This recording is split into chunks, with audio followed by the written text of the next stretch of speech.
team, the more that we win. Mm. I wonder if that's it, because we do know there was an issue. I there's can't something. say there wasn't. Yeah, it was fascinating that Cohen acknowledged that. Yeah, they didn't. I kind of wish they followed up on it, but I don't think he would have said what it was. Then again, I also think they know what it was. Like Yeah, they've been hinting fair. for a year that there is something, and maybe it's more off the record that they're trying to protect the relationship. You know? Yeah. All right, we got 2 more clips. Let's do it. This one is the CBA discussion. I'm a league first guy, okay, and you know, I'm going to allow the labor committee to do their thing. I don't know how this is going to play out. I mean, I'm pretty confident that whatever changes are going to be made will be post 27.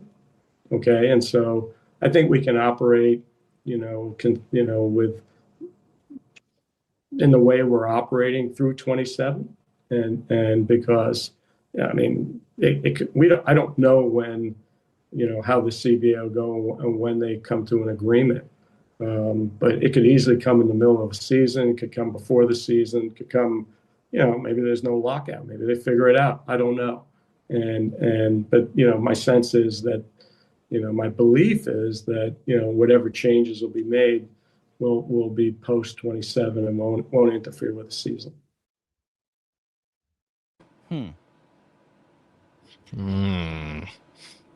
If that's the case, then you better spend next year, like next winter. It may be like a last dance type of thing where you go for it for a season and then you have 1 year to get under said cap if there one will exist. And look, if a salary floor is also implemented, then you're gonna be able to find teams that will take some of your contracts, because then they'll need to hit a floor, So go ahead. He sounded to me like someone who's pretty confident there's going to be a salary cap. But like in 2028. Yeah. But like saying like, anything we have to do to adjust to the rules, we'll have a year to do. Like that only really applies for a salary cap situation. Like he didn't come out and say that.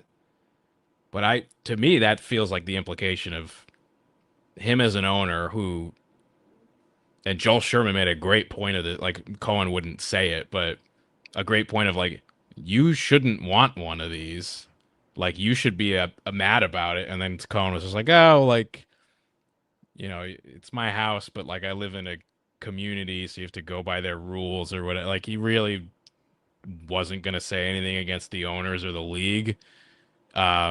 But I appreciated Joel Sherman's like repeated efforts to be like, no, but like, doesn't it piss you off? Like he's like, I'm telling you that it should, because you bought this house and then they tell you you're not allowed to put anything in it, or you can only put this much into it.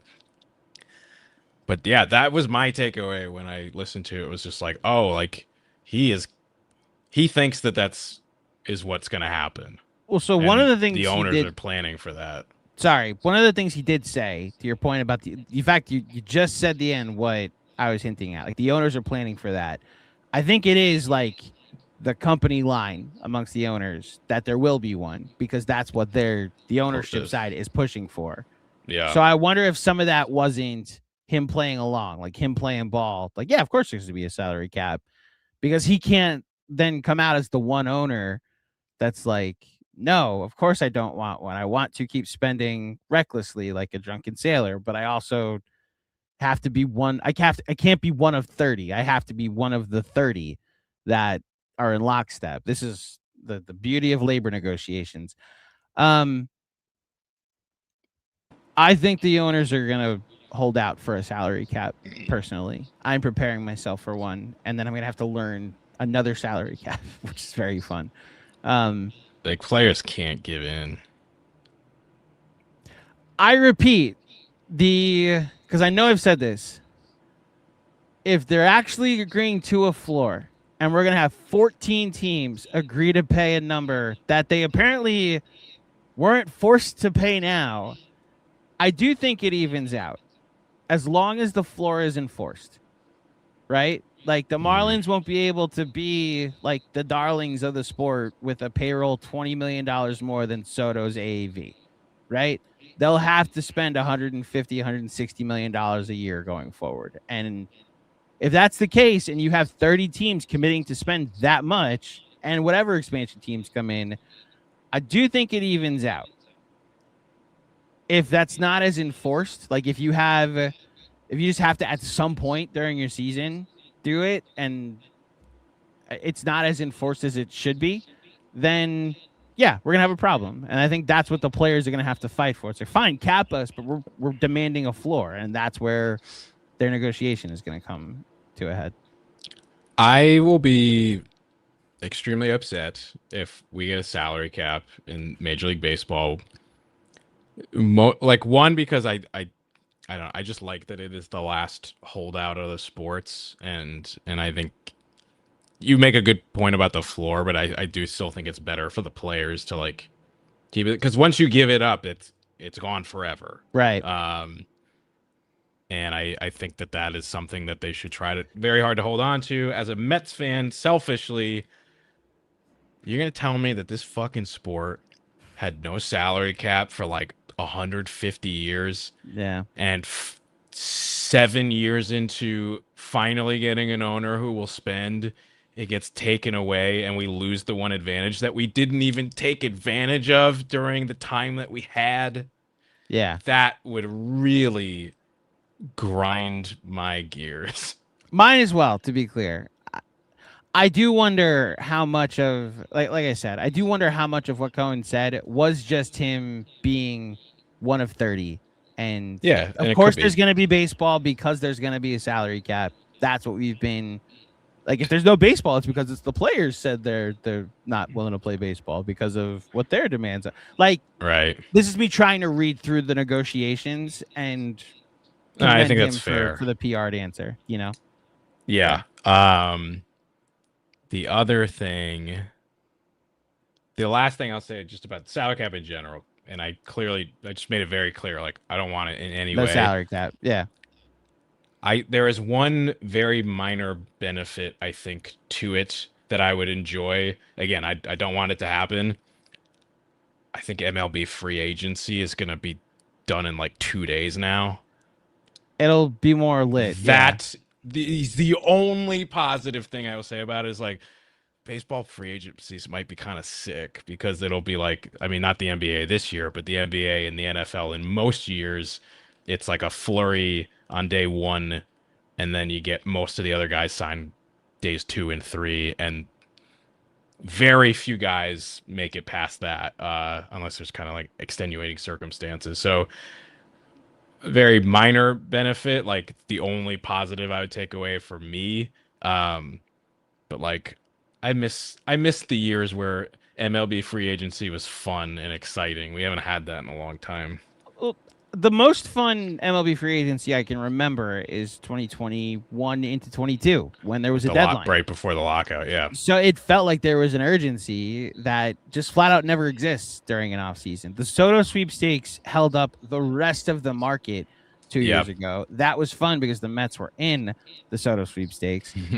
But look, the reason the NBA can do what they do and have the potpourri around free agency and their offseason is because everybody's making the same amount of money. It's a percentage of a salary cap. It's a percentage of the payroll is a max contract. And if everybody's making max contracts, it really does just become about recruitment. And it does become about, all right, these teams have max slots.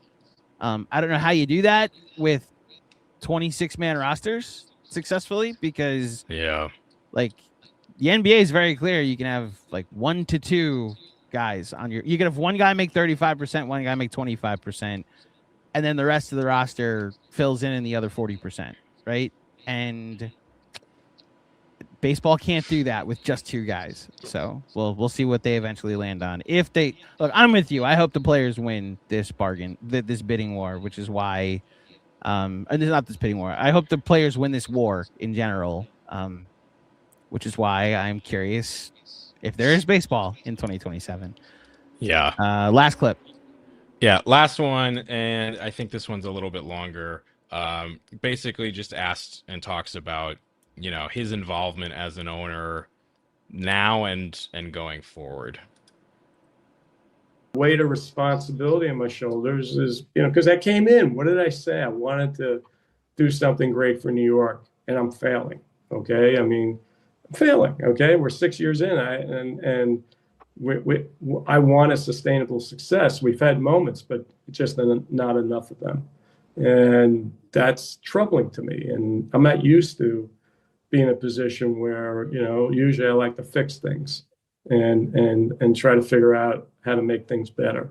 And but that doesn't mean I'm not going to keep at it. And just because you have a little adversity, actually, that gets me focused. And I'm focused now. And not that I wasn't before, but I give a lot of rope, and now I got to pull in some rope and try to figure out how to improve things. And that's what I'm going to do. Yeah, I'm asking more questions. I'm delving in. I'm trying to. What is a question? What's a question on your mind right now? It's a very simple question. What the hell happened here? Yeah. Okay? Same. All right. Yep. Like, that wasn't the plan. Okay. Like, that's a legitimate question. I mean, it's a general question, right? But you got to start somewhere, right? And then try to figure out, okay, how are decisions made? How did we make the decisions? What happened here? Now, you can have good process and decisions don't work out. That happens all the time at point 72, where the work is good and something happens, and it was unpredictable. And that could happen, like you bring in players and they're all injured. A bunch of them have gotten on the field. Now, was that avoidable? Yeah, it's easy to say, well, they had an injury history. But the other side is, well, hell, the guy played last year, and did well. I don't like that quote. It's easy to second guess, okay? But ultimately, it's about, how did we make decisions? What was the process? What did we do? What could we have done different? And these are the things you have to do. And so I don't know what my conclusions are going to be. I don't know, okay? But this is, I give a lot of rope, and now I've got to pull it in. I've got to hold people accountable. Everyone screams accountability. Trust me, I'm holding them accountable, and they know it. But it's a process, and it takes some time, and I haven't reached that. We just started it. I haven't reached any conclusions, and it's a process going to take a while. And whatever it is, it is. And I'm going in this, doing this with the notion that I can help improve things. I've given a lot of rope, and now I gotta pull it back. It's interesting. Like he said, I had to chop it up because he's talked even longer than that. But like he says something about when things are good, like I don't want to be involved, but like when things get bad, then I kind of have to be. So I think I wouldn't want to hear my boss on a podcast talk about that, of like, well, now I got to get involved because you're not doing a very good job. I think Met fans will probably like hearing this. It's like, I don't really like David Stearns and trust what he's doing. I'd rather Steve Cohen make him do some of the shit that I want him to do. What did you think? Glad to hear things are going well at your day job. Point 72. Yeah, totally needed to be reminded that you're filthy, stinking rich. Yeah, I think he answered this with his actions. Like he let David Stearns tear down last year's team. Last year, he let David Stearns have the public war with Alonso the way that went, and then he stepped in, right? Right. I've been very vocal about the Soto sweepstakes, that he initially let Stearns take the point on that. Mm-hmm. Then Stearns submitted probably an analytically sound offer that wasn't even close to the ballpark because this was a big boys game. And then he took over negotiations. If you remember from the reporting from Heyman, who, as we've learned, is the foremost point person you should trust on all things Steve Cohen. Yeah. The first offer the Mets bid was so low they were going to be out of the sweepstakes, but Boris knew I should probably contact Steve Cohen and let him know that your boy Genius just submitted a low so bad it was insulting. You should submit a new bid. He then submitted a new one that put them in firmly in the sweepstakes, and then took over negotiations and said, David, go sign Frankie Montas. Go sign Clay Holmes. Like, go fill out the rest of the roster. I'm going to take over the rest of this. I would hope he's the point person on the Scooble sweepstakes as well. I don't need I hope so. the same philosophy with starting pitchers in the past to arise. I think he's going to have to, this is, again, one of those, I'm going to hear what you say and then react to what you do. And if there's a sweepstakes next year and we hear the Scooble sweepstakes are going to a place where the Mets can't go because David Stearns doesn't want to go past 5 years or 4 years, then yeah, I'm going to be pretty livid at the owner for not getting involved. Yeah. Fuck that. Yeah. That's my takeaway. Yeah. What do you think just on the whole? Like, is it good? You think it's good that the owner's doing this? I mean, they obviously, from their perspective, they benefit from this, but like they commended him of like 29 other owners would never do this. And you know, like, again, another Knicks thing, but like Leon Rose went on like Jalen Brunson's podcast. He only actually talked for like 12 minutes, and then it was like an hour of ads. Steve Cohen was on for almost a whole hour. Like, as I was scrubbing through the interview, I was surprised at how in depth and long it was. Like, he, you know, for the most part, was like a pretty open book. They didn't shy away from many things. He didn't rush them. Like, it was a real conversation. I think I said this when your technical issues were going on. I commend him for doing this. I really do. I thought he sounded like an annoyed, frustrated Mets fan. And even more so, he felt like a disappointed boss. And that, I thought, came across that what he's seen was both unexpected and unacceptable. That he was assured by the person he's put in charge that this won't happen. Yeah, I was surprised at how insightful the interview was, because again, I come from the Leon Rose world where all his prepared statements with Alan Hahn are nothing, and then you see the roommates interview, and like you said, a lot of ads, but also not a great public speaker. Leon Rose, very clearly at CAA, he was like the relationships guy, and Worldwide West was the negotiation guy. Regardless, the takeaway I still have with Steve Cohen 6 years into his tenure is he's just like a big Mets fan that just so happens to also be filthy stinking rich. And, you know, a gold toilet, or sold a gold toilet for something with a gold toilet. Yeah. Look, I hope the person that he picked to turn things around and to oversee the franchise is the right guy.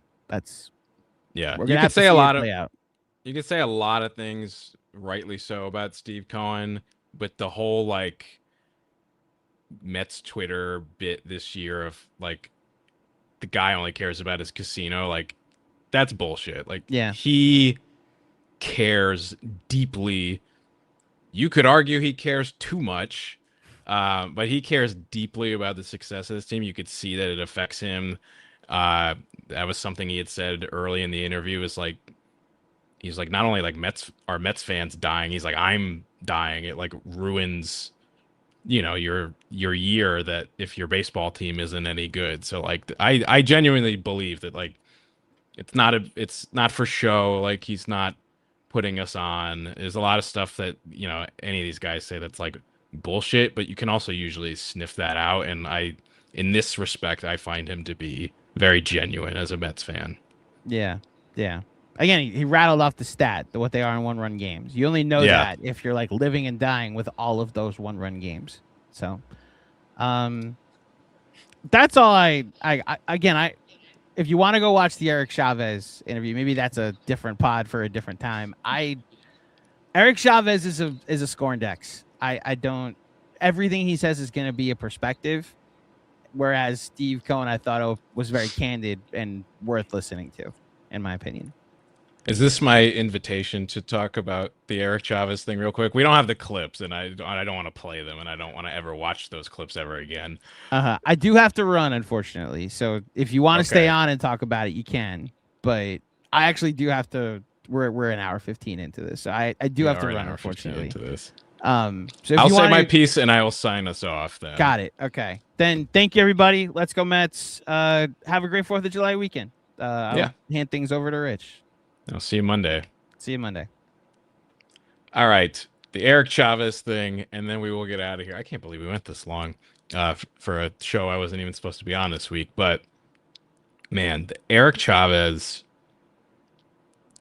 I've had a lot of debates or arguments or disagreements with people on the internet the last few days about this, but like, do I think that everything Eric Chavez came out and said was just like a straight up lie? No, I'm sure that there is some truth to some of the things that he is saying, in some capacity. I don't know that he's necessarily completely fabricating scenarios from nothing, but what you can absolutely say is that Eric Chavez is the most unreliable narrator that you could possibly have. This is a guy whose main objective on this podcast that he did recently was to criticize David Stearns, take David Stearns down. It was, an easy opportunity for him to do so just days after they moved on from the manager, Carlos Mendoza, who Chavez obviously had a relationship with the last couple of years. But, this is Eric Chavez giving you a rant over the course of a long podcast, trying to take down a guy and tell you that, all these bad things about this guy, David Stearns, who I clearly have not been the biggest fan of this year, but he's doing it about a guy who just fired him. Like, of course he's going to say, like, if you've ever been fired from a job before, even if it was your fault, most of the time you look back at your boss or the person who let you go and you're just like, man, fuck that guy. And it colors your opinion of them forever. Eric Chavez, who has not stopped talking since the day he got let go. Remember, he was posting Instagram stories and all that stuff. He was posting things over the offseason. I didn't even know he had a podcast, and now he's posting this stuff. He's one of, I believe, the Mets either lost or let go of 8 different coaches after last season. You had Glenn Sherlock retired, but John Gibbons resigned and went to another team. Antoine Richardson and Jeremy Hefner went to the Braves. A bunch of guys dispersed. Of the 8 guys, again, not counting the guy who retired, only 2 of them did not get rehired to do any roles within Major League Baseball. One of them is Mike Sarbaugh. If you remember, he was the third base coach last year who held Lindor when he shouldn't have against the Guardians, and he sent Marte when he shouldn't have. Gibbons went to the Angels. But the only one who don't have jobs in the majors this year, Mike Sarbaugh, who's the bad third base coach, and Eric Chavez. I don't think that that's a coincidence. This is a guy who, one, not many of us thought he was doing a very good job for several years. And on top of that, has just consistently, even when he was with the Mets, done things that felt like inappropriate. There was a lot of stuff about him potentially having like a Twitter burner account where he was tweeting people and talking shit and defending Eric Chavez. We never got confirmation if that was actually him or not, but that was a whole thing at points last year. And I don't take what he says seriously. I don't think that it is valid criticism. I think that he has an agenda and a narrative. And again, it just makes him an incredibly unreliable narrator. So do I give a shit what Eric Chavez thinks about David Stearns? No. Or what he has to say about what goes on in the Mets clubhouse? No, because again, this is a guy who comes out and says, Mendoza was a great manager and David Stearns is awful and the Mets had such a leadership problem last year. Well, if the Mets had such a leadership problem last year, which I'm not disputing, it is clearly a fact that they did. But if that was the case, you as a coach, why didn't you do anything about it? Why didn't you talk to the players? Or why didn't you and Carlos Mendoza do anything about it? Why is it solely the fault of the president of baseball operations who is not in that clubhouse? And you can criticize his leadership, but you as a leader didn't do jack shit about it. Your boss, Carlos Mendoza, didn't appear to do jack shit about it.